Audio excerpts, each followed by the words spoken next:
A bill on Governor Newsom's desk could change the fast food industry in California if signed into law.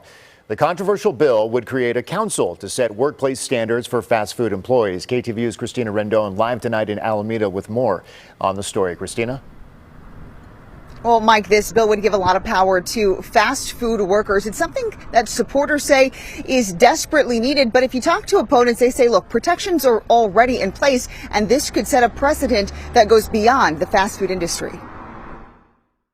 The fast food industry may soon change if Governor Newsom signs AB 257. It would create an independent council to set standards across the fast food industry on workplace conditions and wages. It would essentially give over 500,000 workers in the state of California in the fast food industry a voice and a seat at the table to be able to advocate for their wages, to be able to advocate for their working conditions. The bill is based on a myth. John Condi with the California Restaurant Association says the fast food industry is one of the best among all industries in terms of labor compliance. The sponsors of this bill would have you believe that the fast food sector of the restaurant industry are serial violators of labor law, and that is not true. The bill is controversial, to say the least. SEIU says it's advocating on behalf of workers with poor working conditions. They say some face harassment from customers, others aren't being paid for missed breaks, and they want to advocate for more than the minimum wage. We're living in a place of have and have-nots.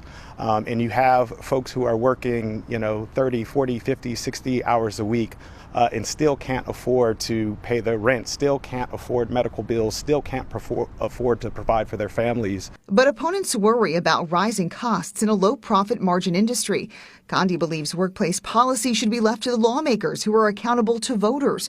And he says most franchise owners work alongside their employees in a small restaurant setting, with the overwhelming majority of them having their voices heard. What's the need to create this council when California has some of the most protective laws for worker safety and worker welfare in the nation, if not the world? Condi is worried about the precedent the council would set for other restaurants or industries, but that's exactly what SEIU hopes will happen, saying they want California to be a model for other states. We're extremely confident that the governor will stand with workers, fast food workers, and pass this bill in the next 30 days.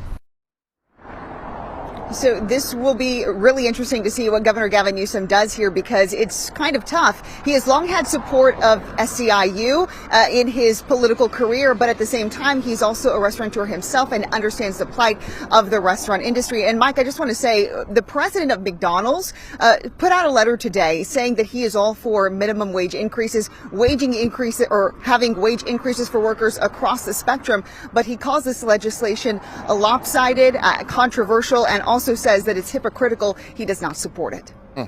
Governor Newsom on the clock, though. We'll see if he signs it. All right, Christina Rendon there tonight in Alameda. Christina, thank you.